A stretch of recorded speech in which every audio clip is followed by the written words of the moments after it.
All right, guys, a couple more circle definitions here. These are all about tangents. Okay, so remember, a tangent is where a line touches a circle exactly one point. So here, tangent circles would be where the circles touch each other in one point. So for example, let's say you have this circle here, and I want another circle that's going to touch it at this point on the right side, and that would be, maybe I could do a small circle like that. All right, so those two are tangents, right? If I draw a line, let me switch colors. If I draw a line, do a dotted one so you can kind of see it, it's going to, that line is going to touch both of those circles in exactly one point. Okay, what about down here? A common tangent. Well, a common tangent, this time they don't have to touch each other, the circles do. They can maybe go through, maybe I want this point and this point to both touch a common line.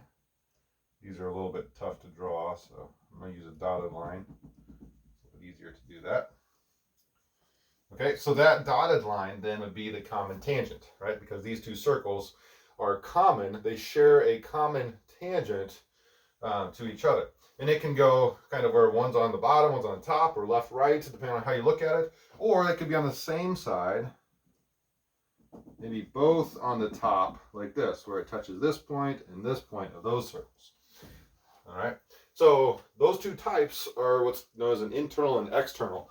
And you can probably guess this. If you think of an internal tangent where it goes in between them, or another way they define this, let me try to draw this here. Well, pretend that touches at just one point there and there, kind of like this one did. If it's like this, it's an internal tangent because it breaks, if you will, the line that connects the centers of those two circles. All right, if it cuts through that internal line that goes through both of the centers, that's known as an internal tangent. Let's say in this next one, if I connect the centers with a dotted line like this, an external tangent, common external tangent, does not break that line. So that would be one where maybe the common tangent, again guys, these are really hard to draw, so give me just a second here. There we go. It would be one where it does not break that line that connects the centers. Okay, and there you have it. So these are tangents. Again, tangent circles are ones that touch each other and share a common tangent. A common tangent itself can either go in between this way or on top or bottom, like that, but they share, again, that common tangent.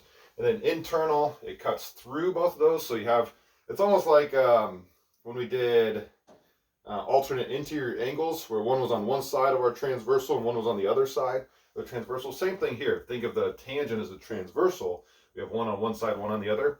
And then common external tangents are both on the same side. This would be like those common or consecutive interior angles that we did with our parallel lines of transversal. So if that helps you, great. If not, just kind of try to memorize what these look like.